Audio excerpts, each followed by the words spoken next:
Well, hello everybody. Today I'd like to talk to you about roadside weeds. And we're going to talk about the good, bad, and the ugly. So along the road you used to find milkweed everywhere. And now you have to search for it because over the years people have tried to eradicate this weed. And of course, being alongside the roads, they mow it down lots of times. But I found a patch here down the street from where I live. And it just happens to be in a spot where they can't mow real well, and so the milkweed is taken off here. Now, when people don't understand something, lots of times they want to destroy it. And that's been the case with the milkweed. Milkweed has really gotten a bad rap. Milkweed is not grown commercially in large scale, but the plant has had many uses throughout human history. Milkweed filaments from the floss and the seed there are hollow and coated with wax and have good insulation qualities. During World War II, more than 5,000 tons of milkweed floss was collected in the United States as a substitute for other insulation. And milkweed is grown commercially for filling for pillows and as an insulation for winter coats. Bet you didn't know that. The quality that makes milkweed stand out, though, is its importance in the life cycle of monarch butterflies. It's the only food for their larvae, so if you see one, you can thank milkweed for providing its early nutrition. Now, I purchased this butterfly bush for my flower garden here at home, and I found a lot of similarities between the butterfly bush and milkweed. They both attract the butterflies, and they both produce these seed pods. Next, we're going to move on to one of my favorite weeds, and that's the Queen Anne's lace. Queen Anne's lace is one of the most intricate flowers in all of nature. It's native to Europe and parts of Asia, but of course it also can be found here in North America and Australia. Queen Anne's lace is said to have been named after Queen Anne of England, who was an expert lace maker. Apparently she pricked her finger and a single drop of blood fell from her finger onto the lace, leaving the dark purple floret found on the flower. Alright then, one of the coolest weeds as far as I'm concerned is the bull thistle. Now here's the thing about the bull thistle. It was used by early humans as a warm medicinal tea. The roots were also used as an aid to digestion and to treat stomach cramps. Steam from the warm tea was used to treat muscle stiffness and rheumatism. How about that for a weed? Now, another beautiful weed as far as I'm concerned is teasel. But did you know that the root from this teasel weed has amazing healing properties?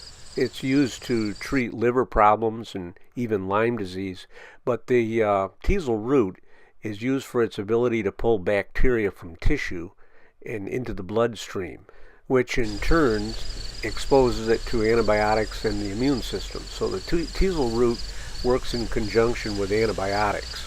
So the teasel herb is a proven weapon against many bacteria, viruses, infections, superbugs, and parasites, and can be taken both internally and externally.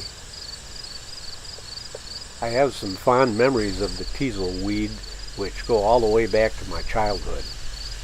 My mother used to take me on these nature walks, and I can remember her going and cutting down that old dried up teasel. Right there's one, and she would spray paint those and put them in flower arrangements. Now, I'm not sure what this is. I'm just walking down the road, and as we look around, you can see all kinds of plants that are flowering now in mid-July and August, and so some of them I know what they are. This is either creeping jenny or field bindweed. I'm not quite sure, but it's quite common. You'll see this alongside the road. And this is chicory. This is really common. I've looked at some of these flowers with a magnifying glass, and chicory has a really intricate center. Now, I'm not sure what this is. Kind of looks like a petunia, doesn't it? Just another weed that's growing on the side of the road here. Alright, Now we don't want to eat these little grapes. This is nightshade. And man, this stuff gets huge. Sometimes it grows 10, 15 feet tall. Or pokeberry, I'm not sure exactly which, but we used to call it nightshade. Now there's some of these wild things in nature that you can eat and some that you can't. And I can remember my mother saying, don't eat those things. Alright, next, number 10 is the bird's foot trefoil. Now these things are all over the place, and if you really look close at them, they are beautiful. Bright yellow. Love them. The unique properties of red clover include its ability to reduce inflammation throughout the body. But did you know that it also is used to treat estrogen imbalances, and it lowers cholesterol levels, stimulates urination, boosts circulation, strengthens bones, protects the immune system, reduces hypertension? I mean, there's quite a list for the benefits of red clover. I had to laugh when these roadside weeds popped up in my driveway. I've got a bird feeder right up above there, and the bird scattered the seed, and up came these sunflowers. So I'm going to call them wild sunflowers. Now this is sumac, and I can remember as a kid that beekeepers would take that red flower there and dry it, and they would use it in their smokers to tame the bees. Those red flowers there are called sumac bobs, and if you soak those things, you can make red dye out of it. Okay, we're getting into late fall now, and this bull thistle is going to seed. And it's really cool how nature has developed these ways of spreading seeds. It's a cotton-like material, and the seed is attached to that. And of course, when wind blows, it'll cast those seeds long distances. In late fall, the goldenrod is in full bloom, and this is one of my favorite places. I like to come up to this field and just look out across at this sea of yellow. Now, many people blame goldenrod for their fall allergies when it's really ragweed that is the culprit.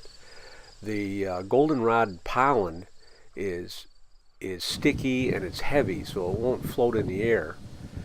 The goldenrod is pollinated by insects, so you can blame the ragweed for your fall allergies.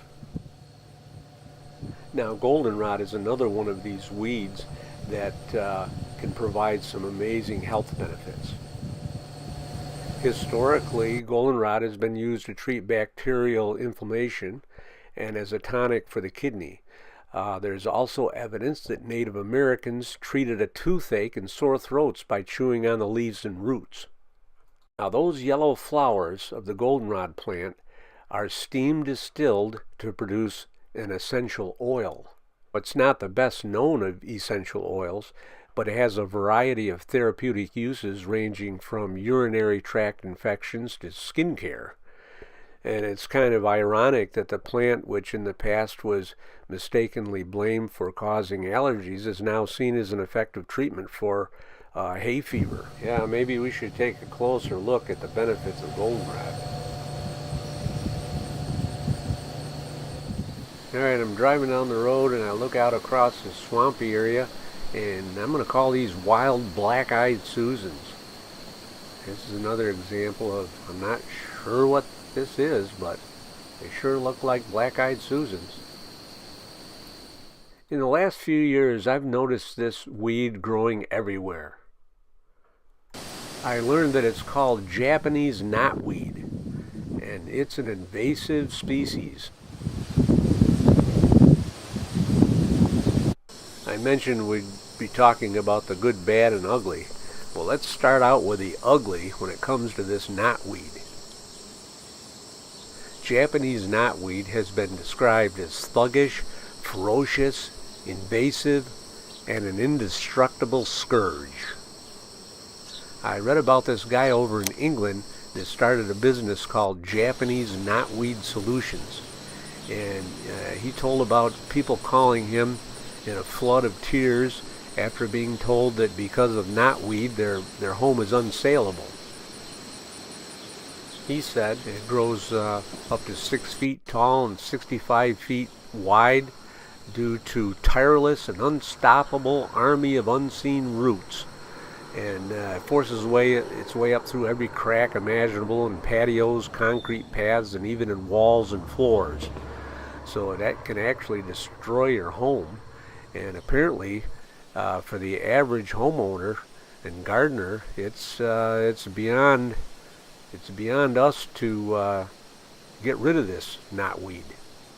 All right, there's plenty of bad that goes along with this Japanese knotweed, but apparently there's some good health benefits that can be obtained from this plant.